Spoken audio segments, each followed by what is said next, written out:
Disorderly. Senator Patterson. Thank you, Madam President. My question is to the Minister representing the Prime Minister, Senator Wong. Minister, you said in question time yesterday, as people are being released, visa conditions are being applied to bridging visas for those people. Do you stand by this statement? Minister Wong. As I understand it, and I will just see where this is the case. Minister Wong, please resume your seat. Senator Patterson. Sorry, Madam President, let me correct that to benefit Senator Wong. I've not correctly ascribed that quote to you. Your quote was, in question time yesterday, individuals required to be released as a result of this decision by the High Court have been subject to a range of strict and mandatory visa conditions. My apologies. Thank you, Senator Patterson. Minister Wong.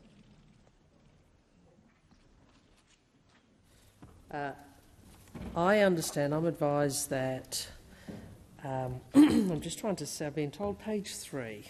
All individuals who have been released as a result of the High Court's decision have been granted bridging removal pending visas with appropriate conditions, and law enforcement agencies have been notified of their release. I'm not sure if that is precisely what the senator is referring to, but that's the advice I have. I have seen some of the media reports, and obviously these are decisions which have to be made reflecting the High Court decision, the need to release, notwithstanding the government's different submissions to the High Court, and the framework around the minister's consideration of the application of the visa and its conditions. Senator Patterson, first supplementary. Minister, the ABC has reported today, and I quote, "Some of the detainees released from immigration detention were sent into the community without visas," a revelation that appears to contradict what the federal government has said in recent days. Have people been released into the community without visas, or, as you have told this chamber, were they released on visas with strict conditions? Minister Wong. Senator, if I can, I will take on notice to get from Minister Giles a better explanation to you. I understand that there is a technical requirement to release and then for the visa conditions to be imposed, but let me obtain more clearer advice from the minister and respond to you. Thank you, Minister. Senator Patterson, second supplementary. Thank you, Madam President. If visas have now been granted to these people, what are the consequences if they breach the conditions of those visas?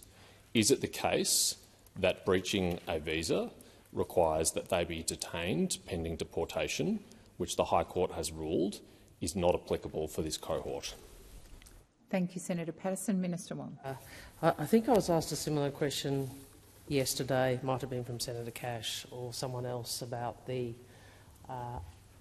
impact of or legal remedies available to government in the circumstances where visa conditions are breached or are not met.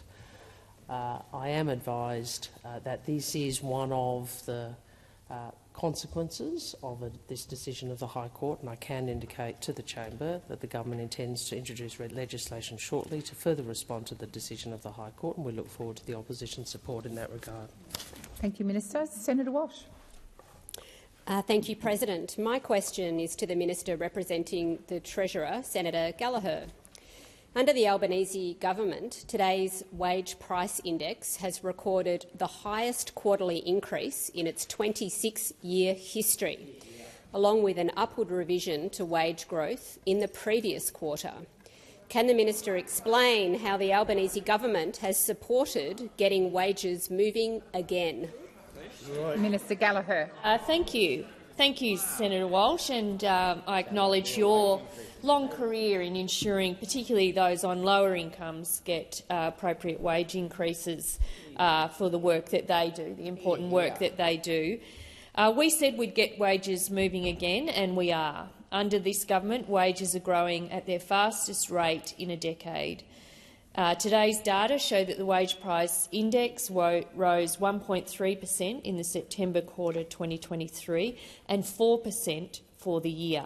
This is the fastest quarterly growth in the 26-year history of the wage price index and the fastest annual growth since Labor was last in government in 2009. While quarterly figures can be volatile, we have also seen real wages growth for the last 2 quarters. This government will always support Australian workers getting a pay rise, which is why we helped secure a pay rise for minimum wage workers last year, despite the scare campaign of those opposite, and it's why we supported a wage rise for aged care workers. It's why we're supporting sustainable wages growth through our productivity-enhancing investments, including in skills and training. And it's also why last year the government passed the Secure Jobs, Better Pay legislation to improve job security and to get wages moving again. Now, as we know, and as I think most Australians know, there's a big difference between the approach we have taken in government and the approach that was taken by those opposite when they were in government and had low wage growth as a deliberate design feature of their economic architecture.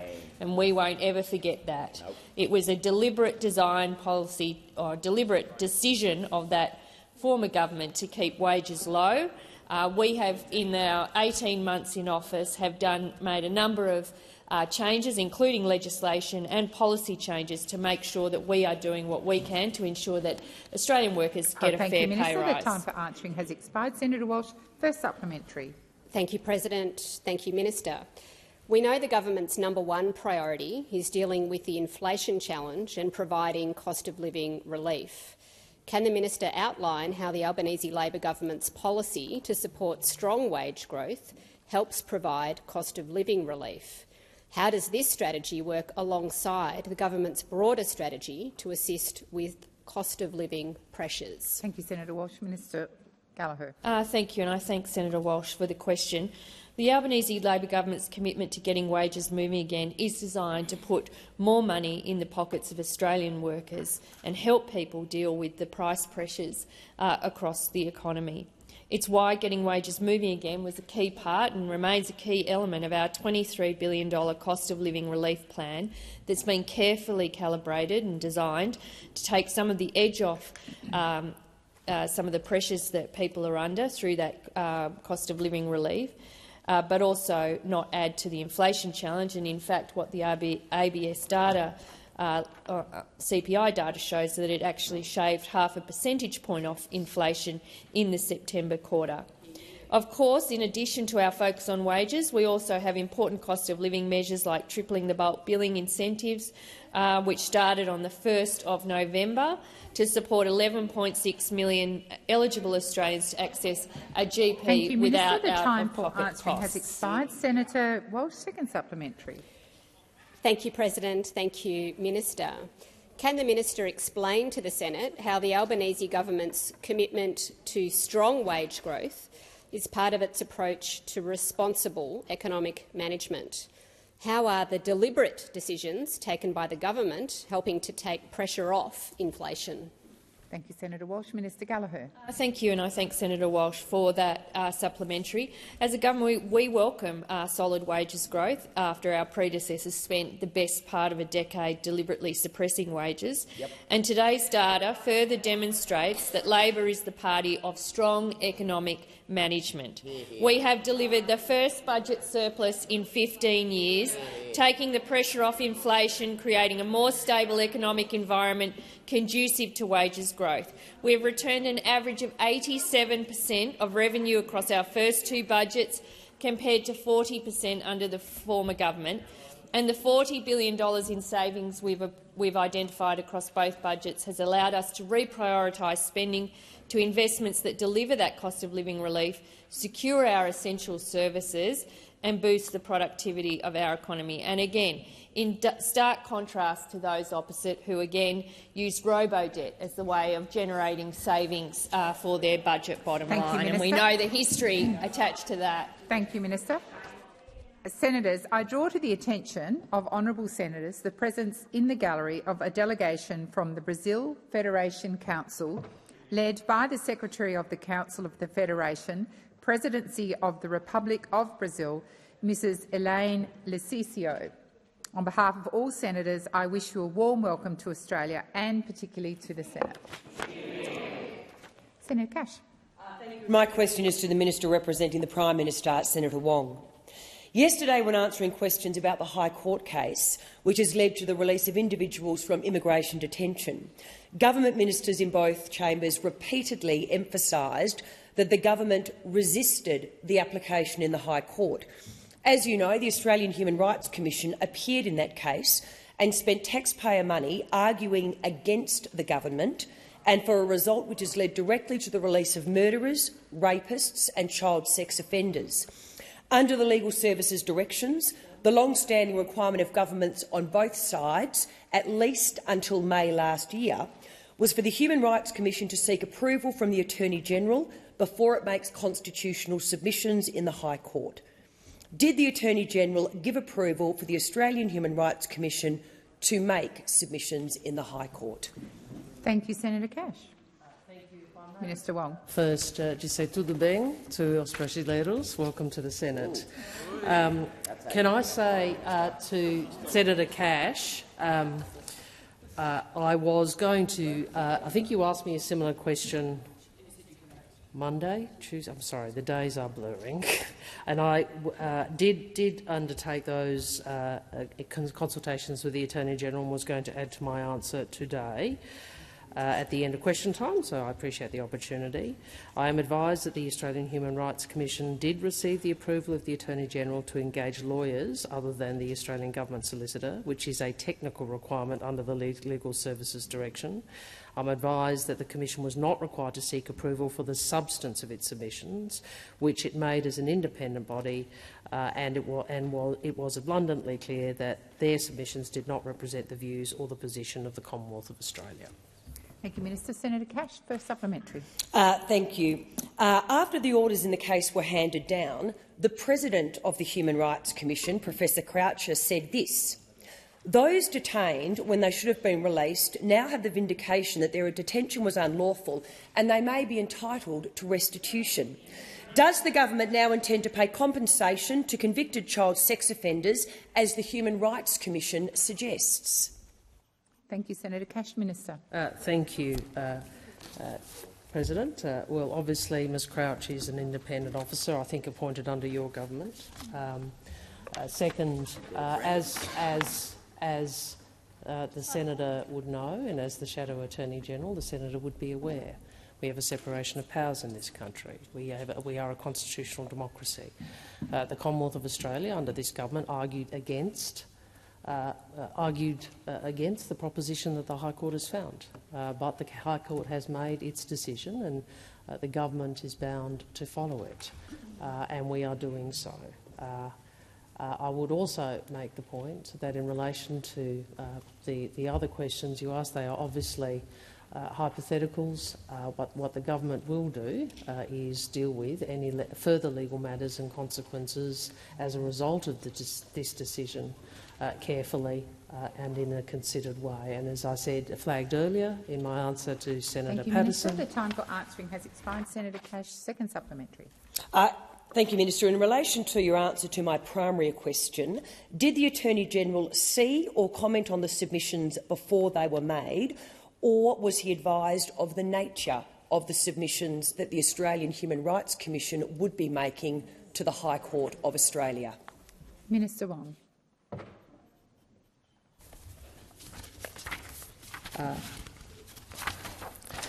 As I said, the advice I have is the Australian Human Rights Commission was not required to seek approval for the substance of its submissions, which it makes as an independent body, and was abundantly clear that these did not represent the views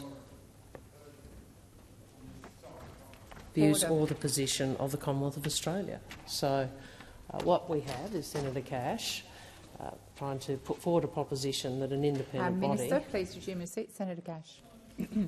And thank you, Minister. And look, the point of order is in relation to relevance, and I am happy for the Minister to take it on notice. I do appreciate you may not have the answer, but in relation to my point, it wasn't about the permission in relation to the submissions. It was in relation to the submissions and whether the Attorney-General was able to see or comment on them or advised of the nature. I think the minister is being relevant, Senator Cash, but I'll continue to listen carefully. Thank you, Minister. Very helpful, President and Senator Cash. What I can advise is this. 1. The Human Rights Commission was granted leave by the High Court to make submissions in the NZYQ case. 2. The Commission is independent of government. One of its legislated functions is to intervene in court cases that raise human rights issues. I'm advised that neither the Attorney-General nor any other minister sign off on what those submissions say. 3rd, I am advised the Attorney-General approved the Commission's request for an exemption in relation to its interventions in the terms I have already indicated. Thank you, Minister. The time for answering has expired. Senator Shoebridge. Thank you, President. My question, without notice, is to the Minister representing the Minister for Defence. Noting that a recent Department of Defence media release stated that more than 70 Australian companies have directly shared more than $4.13 billion in global F-35 production and sustainment contracts, and that earlier this month it was revealed that Israel has been ordering F-35 spare parts from global suppliers for the F-35s it is using in the bombardment of Gaza, can the Minister confirm whether or not Australia is or will be supplying F-35 parts to the State of Israel? Thank you, Senator Shoebridge. Minister Wong. Thank you. I would first say, given some of the events this week, I would encourage all in here not to continue to promulgate some of the disinformation on social media. There's been a lot of disinformation on social media about what Australia is doing. I'm advised that Australia has not supplied weapons to Israel since the Hamas-Israel conflict began, and I'm advised that that is the case for at least the last 5 years. I would also make the point, and I trust that the senators down that end might actually do their part to push back on this disinformation, that the Australian government has not had any involvement in the conduct of the military conflict in Gaza. And given some of the misinformation on social media and the distress and anger and, frankly, some of the violent behaviour that we have seen, I would trust that those in the positions of authority might exercise. I'm not surprised you take a point of order at that. Minister Wong. Sorry, Senator Shoebridge. My point of order is about relevance. The question was about whether or not Australia is or will be supplying F-35 parts to the State of Israel. The Minister's response is not relevant. The Minister is being relevant. Thank you, Senator Shoebridge. That when he is asked to consider his responsibilities to the chamber, he takes a point of order and he's doing it again. Minister, please resume your seat. Senator Shoebridge. The minister is now A, making a personal reflection, and B, clearly being not relevant to the question, which is or will Australia be supplying F-35 parts to the State of Israel? I will draw the minister back to the question, and the minister was not making a personal reflection. Minister. Well, if we want to talk about personal reflections, we might want to go back to yesterday, but I'm happy Minister, to respond. Minister, please resume your seat. I'm happy to respond. Minister, I have Senator Shoebridge on his feet. Senator Shoebridge. The minister flouted your ruling and sought to actually again not be relevant and reduce to mudslinging. Senator Shoebridge, resume your seat. The minister had just... Senator Watt, I am responding. The minister had just stood again and begun her response. Minister, please continue. Just waiting for you to stand before I speak, because I'm just waiting for you to stand before I speak, because you just like to do that. Minister Wong, I am going to draw you back to the question. Come on. I have indicated that what I've responded to your question, I think, in the first 20 seconds, that the advice I have from Defence is that Australia has not supplied weapons to Israel since the conflict began. And I again reiterate, there's a lot of disinformation on social media, and I would invite Senator Shoebridge and his leader to perhaps make sure they don't promulgate it as well. The time for answering has expired. Senator Shoebridge, first supplementary. Thank you, President. Given the criticism of Oxfam America and Amnesty International that the provision of 155mm artillery shells to the State of Israel for use in Gaza undermine the protection of civilians and respect for international humanitarian law, what, if any, guarantees can you give that Australian 155mm artillery shells produced by Neoa Munitions at Maribor will not be directly exported to the State of Israel in the future or indirectly sent for use in Gaza through the US under the approved community export arrangements with the US? Thank you, Senator Shoebridge. Minister. I think, to be clear about the question, I have responded on the advice I have, which is that Australia has not supplied weapons to Israel. Order. Since the Hamas-Israel conflict began and for at least the last 5 years. I think I understand from the question that I'm asked to rule out something that may or may not happen in the future. Right, well, that's not an appropriate question for question time. I can tell you what our response is, I can tell you what the advice is, but you are trying. No, you know what it is? You are trying to make this a political issue in here, and I am saying to you it is utterly irresponsible, given what is happening out there in the community, for you to be backing in some of the misinformation and disinformation on social media. It is irresponsible. This party, your party, should take some control of what you are doing. Thank you, Minister. The time for answering has expired. Senator Shoebridge, second supplementary.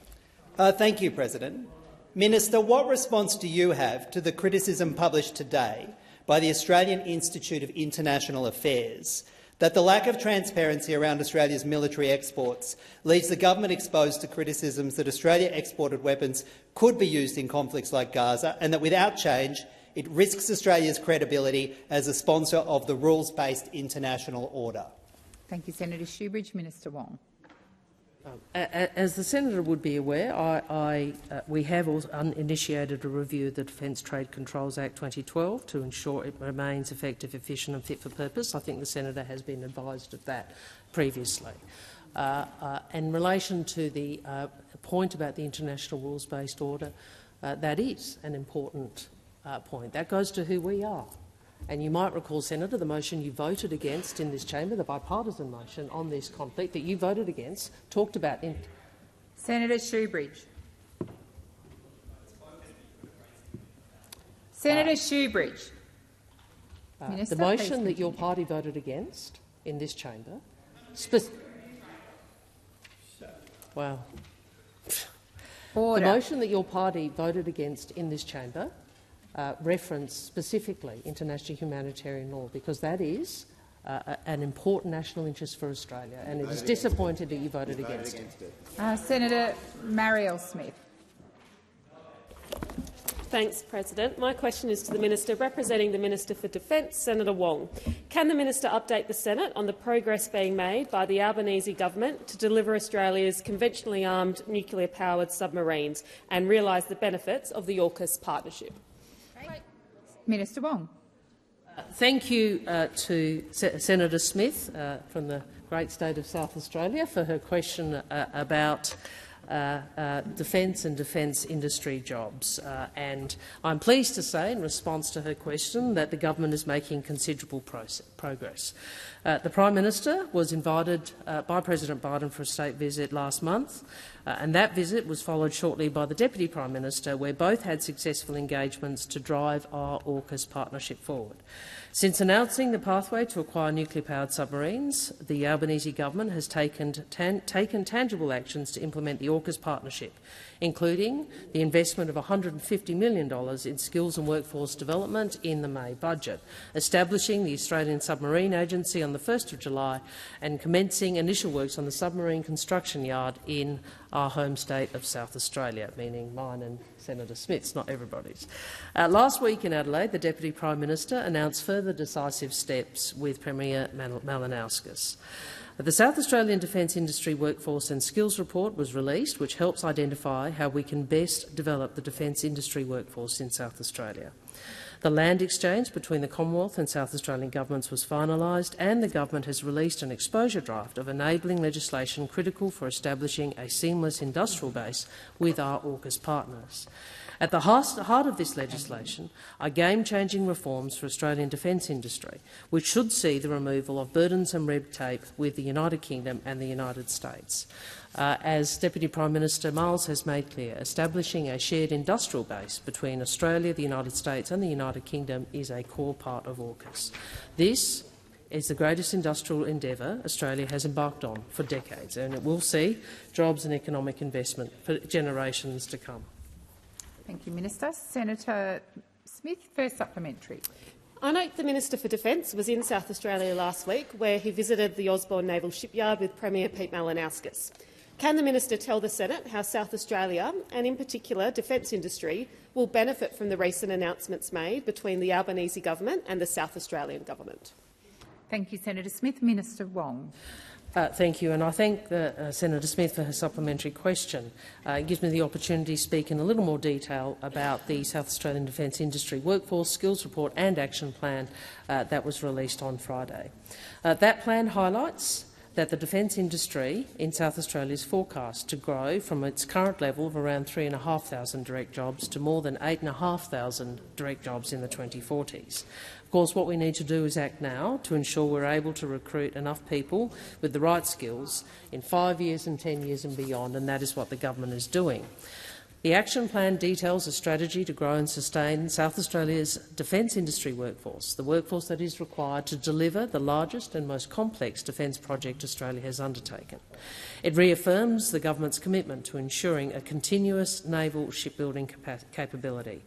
The Deputy Prime Minister also announced the formal arrangement for land transfers between the Commonwealth and Australia to enable the development of the construction yard and the Skills and Training Academy. Senator Marielle Smith, second supplementary.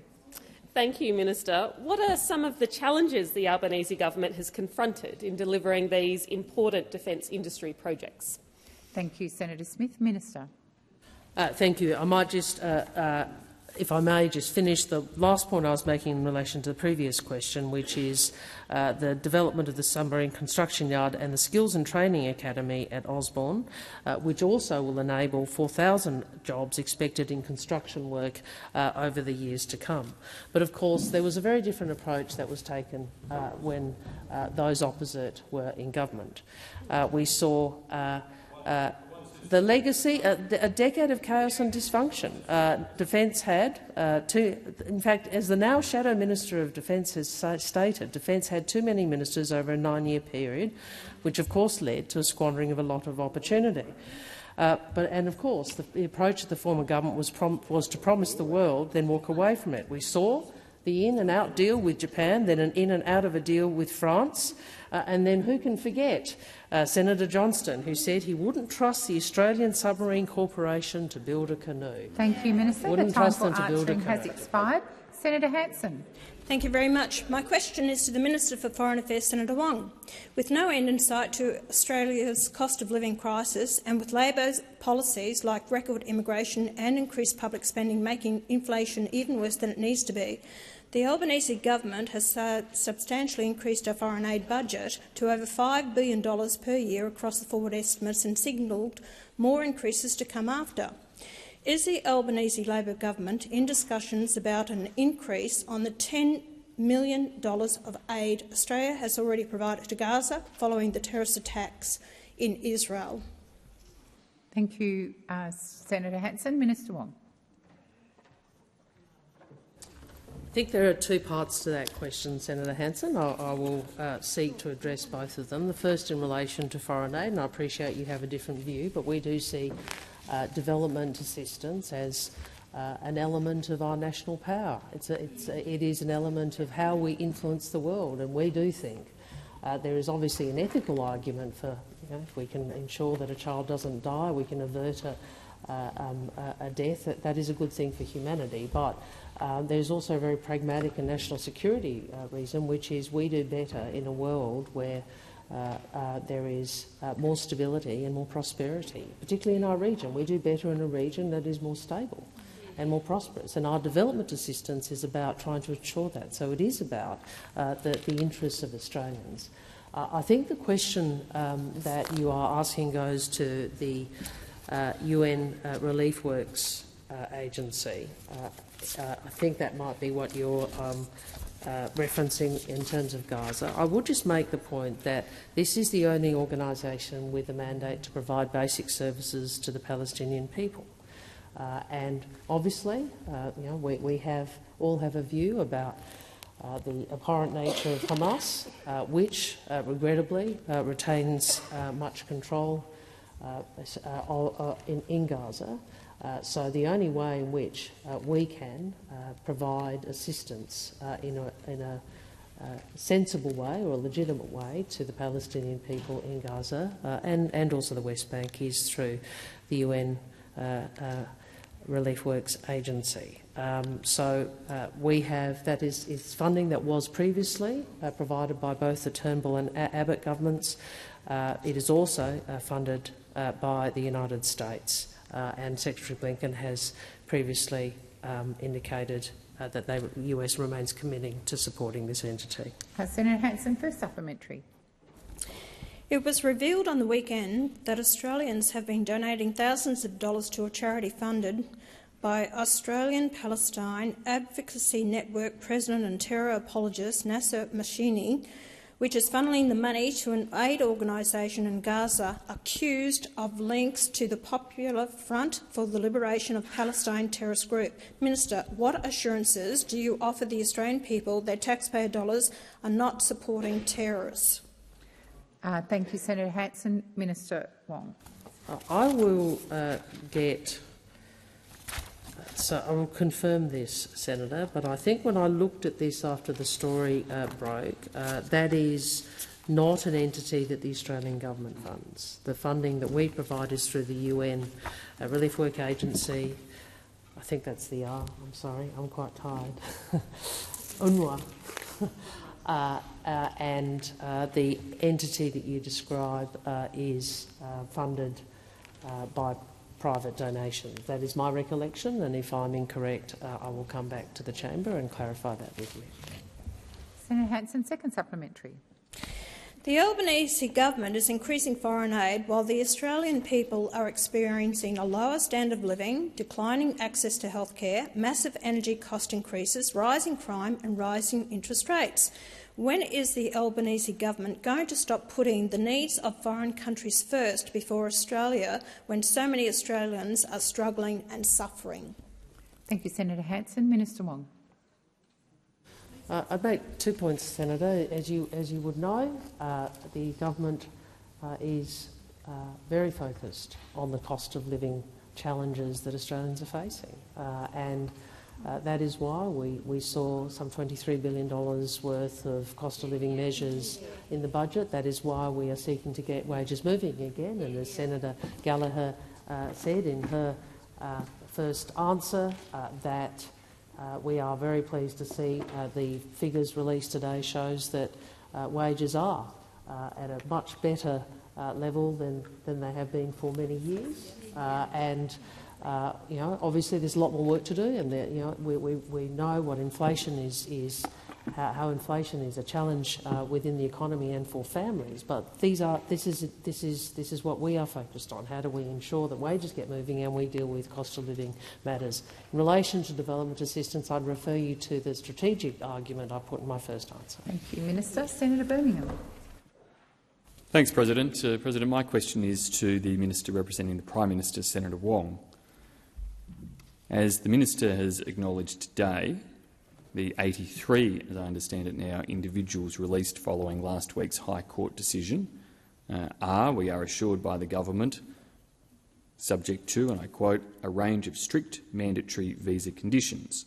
Such conditions include restricting types of employment, requiring regular reporting to authorities and requiring released detainees to report their personal detail, including their social media profiles." End quote. My colleague Senator Patterson has asked on multiple occasions, what are the specific consequences if one of these 83 individuals released from immigration detention violates these visa conditions? Is it the fact that the penalty for breaching a visa condition in detention is detention pending removal, which the High Court has ruled unconstitutional for this cohort? Is that the reality that Senator Patterson has identified and the government has failed so far to address? Thank you, Senator Birmingham. Minister Wong. It is the case that the legislative framework that you operated under did not contemplate a constitutional view of detention that has been found by the High Court. So it is the case that the arrangements, the legislative or regulatory framework associated with such persons will need to be amended. And the government is working through that. And as I said, the government intends to introduce legislation shortly to further respond to the decision of the High Court. We look forward to the opposition assisting with passage of that legislation as soon as is possible. Thank you, Minister. Senator Birmingham, first supplementary. Thanks, President. First supplementary question. The Coalition, since the ruling was handed down last week, has repeatedly suggested the need for the government to legislate remedies as a result of the ruling. But as recently as this morning, the Minister for Home Affairs described calls to legislate as, quote, garbage and, quote, categorically false. Was Minister Neal correct in her assertions then, or when was the decision taken by government to bring legislation to the parliament as the opposition has been suggesting? Senator Birmingham, the time has expired. Minister Wong. First, I don't think that is an accurate reflection of what Ms O'Neill said. Second, the government has been very promptly seeking to deal with a decision that does, as Senator Patterson himself indicated, overturn a 20-year precedent. And as a consequence, there are a set of changes that are likely to be required in relation to the framework that was your framework, as well as the framework under which we have been operating and which the High Court has now said is unconstitutional in this regard. I would note, and I do sound a note of caution, that as yet the High Court has not handed down its reasons for decision. No doubt those will need to be studied as well when that does occur, because this does represent a very substantial change in position from what was understood by your government. Minister, the time for answering has expired. Senator Birmingham, second supplementary. Thank you. First, the government said it would await those reasons for decision before releasing any other individuals. Then the government said that it was not pursuing legislative remedies and described them as garbage, but now is doing so.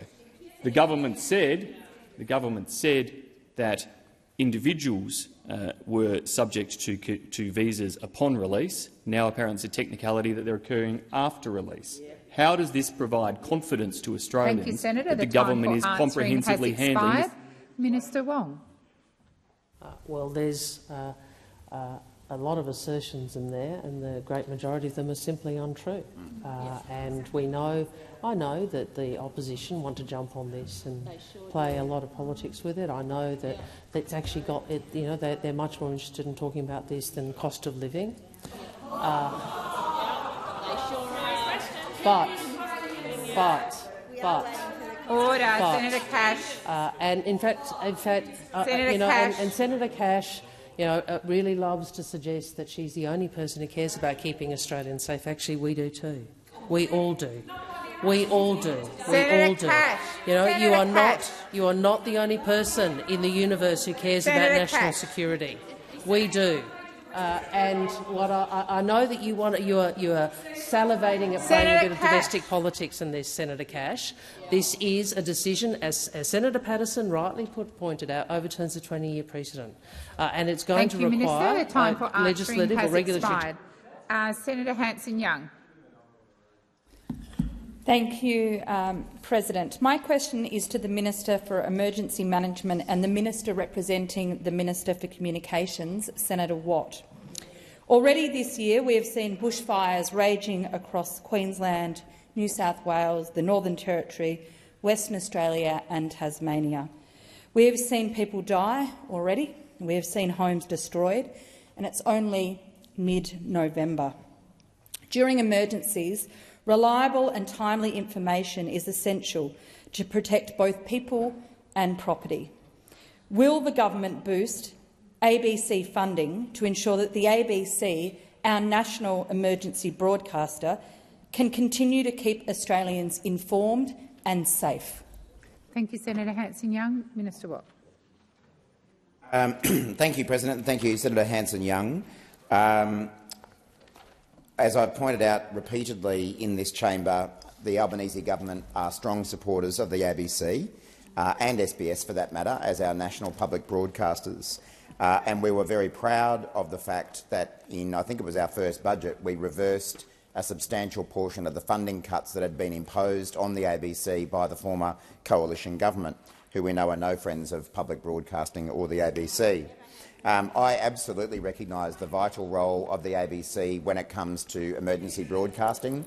I've personally relied on it, and I've certainly met a lot of Australians who have. And of course, one of the reasons that people become reliant on ABC emergency broadcasts is because, as you point out, there are occasions that our communications networks do fail because of the impact of disasters, and literally the way that people stay aware of emergency situations is by having a portable radio, battery-powered, not reliant on the electricity network to receive those emergency warnings. So you would be aware, I'm sure, Senator Hanson-Young, that in addition to restoring the funding cuts from the former coalition government, this government has taken a number of steps to lock in certainty around future ABC funding, in particular locking in 5-year funding terms of increased funding, so that the ABC, whether it be the emergency broadcasting section or any other, is not subject to the whims of the government of the day and is not subject to the risk of political interference through fear of losing their funding. That will assist the emergency broadcasting role of the ABC, in addition to the many other important roles that the ABC plays. We're of course also conducting a review into options for strengthening the independence of the ABC to safeguard against further arbitrary funding cuts that we might see from a future coalition government. Thank you, President. The ABC does not receive extra funding to do this vital work of keeping Australians informed and safe. We know that we can't rely on telecommunications such as AUKUS. We've seen that over the last week. Next month, your government is going to be handing down my EFO. Ahead of this horror summer, will you commit to extra funding to keep Australians safe and informed and help the ABC do their job? The time for asking has expired. Minister Watt. Well, Senator Hanson-Young, I know that Senator Gallagher would have a lot to say if I were to reveal my EFO commitments before the day itself. But as I say, the actions that we have already taken in restoring the former government's cuts to the ABC and in locking in that guaranteed funding for 5 years for the ABC, obviously that will partially benefit the ABC's emergency broadcasting section in addition to its other services.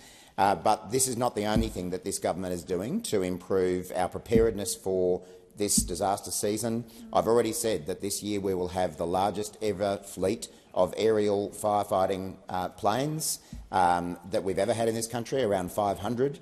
We've obviously taken steps through our Disaster Ready Fund, and even in communications we're well on the way to delivering a much better and faster messaging service for people in emergency situations as well. Senator Hanson-Young's second supplementary. Thank you, President.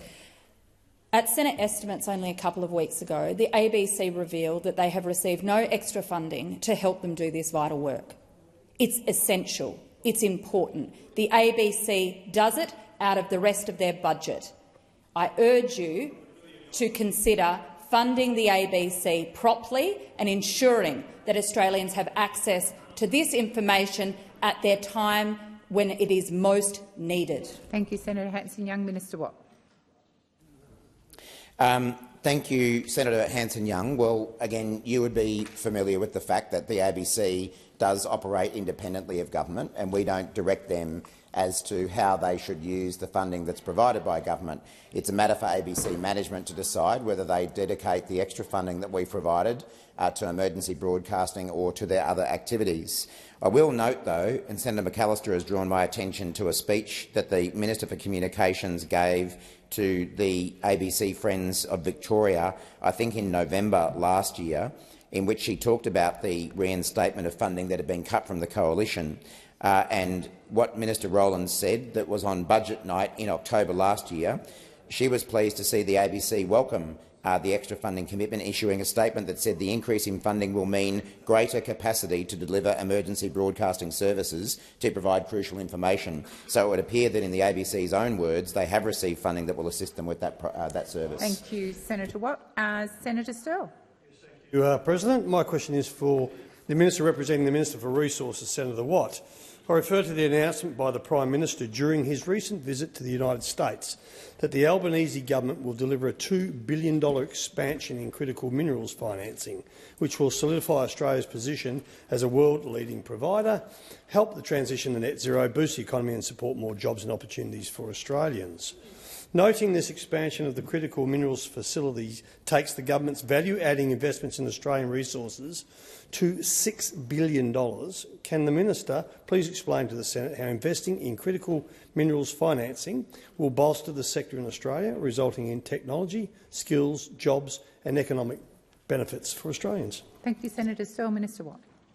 Thank you, President. Thank you, Senator Sterle, who I know, as a Western Australian senator, is very excited about the opportunities around critical minerals, as might I say are Senator Green and Senator Chisholm, being from Queensland, where there's lots of opportunities too, and no doubt other states as well. Before answering Senator Sterle's question, though, I do want to start by offering my sincere condolences to everyone affected by the tragic accident at AUKUS refinery in Pinjarra, Western Australia, obviously also in the resources sector. Every worker has the right to a safe workplace, and every worker deserves to arrive home to their family after a day's work. So we do pass on our condolences to the family and friends of those workers. President, the workers are central to our resources sector, and the Albanese government is committed to developing Australia's critical mineral sector. This sector is critical to the transition to net zero, and we're making investments to support that transition, to drive economic growth and create high-value jobs. As the Prime Minister recently announced in the United States, we've doubled the finance available under the Critical Minerals Facility, which supports the projects required to secure the minerals of the future. And I note, Senator Sterle, there's a lot of people who've had a bit to say about the Prime Minister's international engagement, but this is an example of why it is important to have international engagement, because it delivers these types of investments that create jobs for Australians. This facility is aligned with our critical minerals strategy, which clearly outlines our vision for Australia to be the supplier of choice of critical minerals to the world. Not only will we export our ores, but we will provide more processed and refined material to capture more value here in Australia. The Albanese government is investing in our ability to build, refine and manufacture things here in Australia. We want to have a future built in Australia. Our resources sector and our manufacturing sector will work hand in hand to deliver the jobs of the future. Research from the University of California, Berkeley has found that every skilled job created in advanced manufacturing creates 2.55 jobs in the local economy. Expired. Senator Sterle's first supplementary. Noting a sustainable and reliable supply of critical minerals is vital to supporting the Australian and United States manufacturing sectors, and Australia is ideally positioned to provide responsibly produced and processed critical minerals to fulfil this demand, can the Minister please outline what other measures the Albanese government is delivering to ensure our critical minerals industry can grow and thrive into the future? Thank you, Senator Sterle. Minister Watt. Thank you, Senator Sterle. I certainly can. Earlier this year, Minister Madeleine King announced close to $50 million in grants under the Critical Minerals Development Program. And you might be interested to know, Senator Sterle, that those grants included $5.9 million to the Browns Range Heavy Rare Earths project in Halls Creek in your state of Western Australia, creating 54 new jobs, and $6.25 million to the Magnesium Refinery Pilot Plant in Collie, Western Australia, creating 46 new jobs. But beyond that, we've also committed $57.1 million for international partnerships in critical minerals. The Minister for Resources has been working with counterparts in India, the United States and across Europe to progress our shared interests in building strong and diverse global supply chains in critical minerals. We also know all the levers to build our industry can't just sit in one portfolio, and that's why Minister Husic is working with the newly appointed National Reconstruction Fund Board to deliver the $1 billion earmarked to support value-adding in resources. Thank you, Minister. Senator Sterle, second supplementary. Thank you, President. Recognising the expanded critical minerals facility supports the Australian Government's Critical Minerals Strategy 2023 to 2030, Why has the Albanese government taken this approach in preference to other proposed approaches? Minister Watt. Thank you, President. Thank you, Senator Sterle. The Albanese government's critical minerals strategy sets a plan and a framework to grow Australia's critical minerals industry, and the $2 billion expansion to the critical minerals facility will support projects that align with that strategy. Now, I do remember a lot of announcements by the former government when it came to critical minerals, but like with so many other features of their government, there were lots of announcements and no real delivery, and the same when it comes to critical minerals. And to pick just one way in which our approach differs, apart from announcements that actually deliver, we are a government that is committed to consultation with industry. But consultation with industry didn't seem to be a priority of the Liberals and the Nationals, just like delivery didn't seem to be a priority. They delivered 2 critical minerals strategies and a critical minerals list, lots of big announcements, hardly delivered anything and hardly consulted anyone. This government is committed to acting with transparency and integrity, and unlike the Liberals and Nationals, we will actually deliver. Thank you, Minister. Senator Davey. Thank you. My question is to the Minister representing the Minister for the Environment and Water, Senator Wong. And I want to acknowledge there are food processors and producers in the House today for the Taste of the Basin event tonight. Minister, dairy farmer Malcolm Holm told a recent Senate inquiry that if he sold his water and converted his farm to dry land, he would immediately lay off 12 staff that he currently employs. Minister, can you tell the chamber what modelling the government has done to benchmark the impact of its water buyback policies on regional communities to ensure it does not result in job losses and drive up the cost of living for everyday Australian households? Thank you, Senator Davey. Minister Wong. Thank you, President, and thank you to Senator Davey. And I also briefly dropped in at an event yesterday in which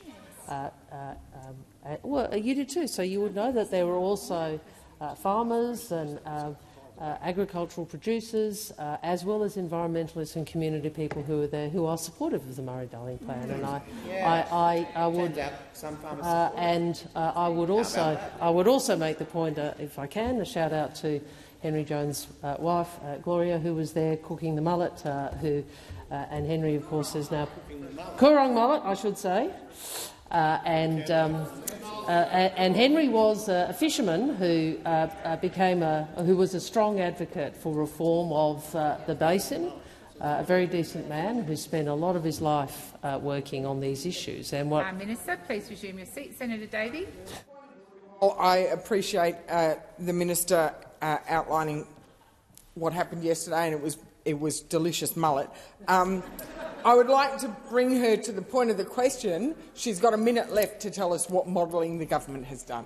Thank you. And the minister is being relevant. We are talking about the Murray-Darling Basin, as I understand it. Minister, please continue. Thank you. This is, well, how is this relevant? I know you're from WA, aren't you? But actually this is about the plan, the Murray-Darling Basin Plan. That's how it's relevant. And the Murray-Darling Basin Plan, I know that the National Party doesn't support it.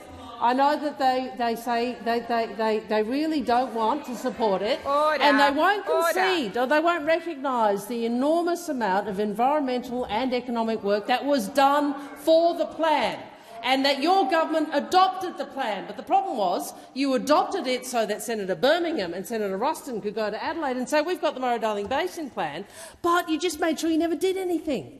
You made sure you never did anything. And so you actually didn't deliver almost any water.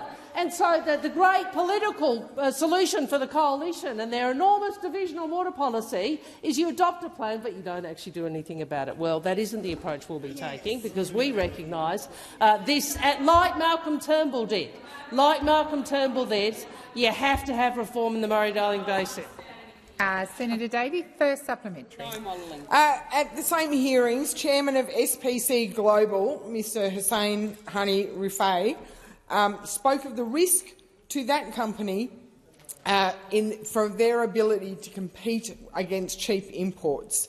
Minister, will you guarantee that none of the businesses, farms or manufacturers that Australia relies on for food and fibre will go bust or lay off workers as a result of Labor's buyback policies? Have you done the modelling? Thank you, Senator Davey. Minister Wong. Again, the Murray-Darling Basin Plan was subject to an enormous amount of research and consultation, and the senator knows that. The senator knows that. The reality is, though, none of that will change the mind of the National Party. But I am interested, and just to remind you, Senator, of some of your colleagues, Senator Ruston, who said, we will not stop trying, we are committed to the delivery of the plan. Senator Birmingham, the government stands resolute in its support of the Murray-Darling Basin Plan in full and on time. And Mr Stevens and Senator McLaughlin said they supported buybacks. Mr Stevens and Senator McLaughlin said they supported buybacks. So what is your policy? What is your policy? I mean, government, we know what it is. What is it in opposition? What is the Dutton opposition's policy on the Murray-Darling Basin? Senator Davies, second supplementary. The Mayor of Balonne Shire in Queensland, Sam O'Toole, spoke of the impact of the last round of untargeted open slather buybacks. Minister, why is the government removing the Labor Party's social and economic impact test from the plan for water recovery that will impact communities like Balonne Shire, which are so reliant on agriculture? Thank you, Senator Davey. Minister Wong. Well, look, the government is aware that this is a difficult issue, and we understand, and I understand personally. I've been the Water Minister and I've travelled a lot through the basin, and I understand that this is a really challenging issue for many communities. But as I said to them, I'm not going to be one of those politicians that turn up and pretend that things can go on as they were, because they can't. And I know that Senator Joyce and the National Party want to keep telling people that nothing needs to change, but we know that is not the case. So the choice is you're either upfront with people about what needs to happen, or you keep pretending to them that nothing needs to change, and we know that's not true. Now, the government will put in place appropriate structural adjustment. The government will put in place appropriate consultation. But I do say to you again, let's not pretend after so many years that things can go on without any change. Has expired. Senator Pratt. Thank you, President. My question is to the Minister for Women, Senator Gallagher. Improving women's economic equality is rightly a priority of the Albanese government. The recent employment white paper notes this will require focus on ways we can better value and share care to reduce workforce gender segregation. The white paper also notes that Australia has one of the highest rates of women working part-time in the OECD, and analysis released by the Workplace Gender Equality Agency today backs this finding, highlighting our challenges in workforce participation. So, can the minister please outline the government's understanding of women's experiences of part-time work in Australia and what this means for their economic security? Thank you, Senator Pratt. Minister Gallagher. Thank you, President. I thank Senator Pratt for the question. And as she points out in her question to me, WGEA has today released important new data indicating how part-time work is affecting women's economic equality. WGEA's annual employer census showed that women were more likely to work part-time than men. 30% of women in the survey worked part-time compared to 11% of men. The WGEA data also confirmed that 7% of management roles were held by part-time employees. WGEA said that the data pointed to what it called a part-time promotion cliff for women. Australia has one of the highest rates of women in part-time employment in the OECD, behind the Netherlands, Switzerland and Japan. A key driver of these different patterns of employment is the significant and long-term adjustments women typically make to their paid employment following the arrival of children, while at the same time men's employment patterns remain largely unchanged. Working part-time means women's incomes are lower and they retire with less super and savings. This contributes to the gender earnings gap, which still sits at 13% nationally. This data demonstrates that we have a long way to go to achieve economic equality for women, with women still taking on the majority of care roles in households, which of has flow-on impacts on their workforce participation. There must be greater recognition that a rich career often includes times of working differently, including to care for children, and this should not be incompatible with advancement, recognition or working in senior roles. Families should be supported to share care more equally, enabling both parents to have time to care for and connect with their children.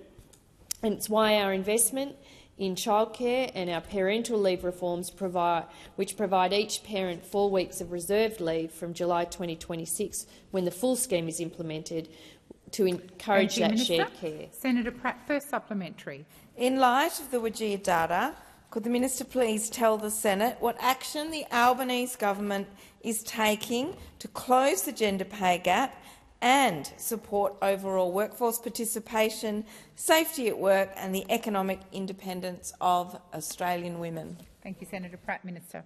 Thank you, and I thank Senator Pratt for the supplementary. There are some reforms that we've introduced to the gender pay gaps of employers with 100 or more workers, which is a key reform to drive transparency and action towards closing the gender pay gap, and will be key, I think, to shining a bit of light on what's going on. And I think many businesses I've spoken to are supportive of that reform. Workforce gender segregation contributes to the gender pay gap, as men continue to dominate in industries and occupations with higher earnings and women with lower earnings, also reflecting the historical undervaluing of feminised jobs.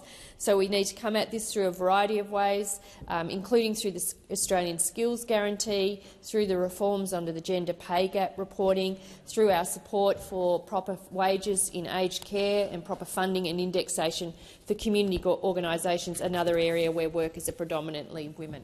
Thank you, Minister. Senator Pratt, second supplementary. Thank you. Can the minister outline how the government is working to address the challenges facing women's employment and economic participation, and how will this approach help tackle long-term inequality and improve outcomes for Australian women? Thank you, Senator Pratt. Minister.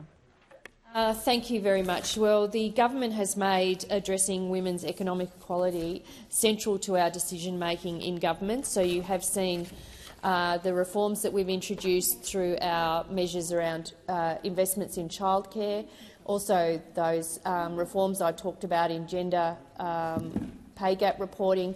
We've got measures across the education and training sector through the Skills Guarantee. We've addressed some of the big issues around the parenting payment single and programs like Parents Next. I've got the Women's Economic Equality Task Force report, which will feed into the National Gender Equality Strategy next year, and all of that is pulling into the direction of wanting to address some of these structural barriers to women's economic independence and economic equality, and make sure that women get a fair crack at the opportunities going forward. Thank you, Minister. Senator Wong. Further questions be placed on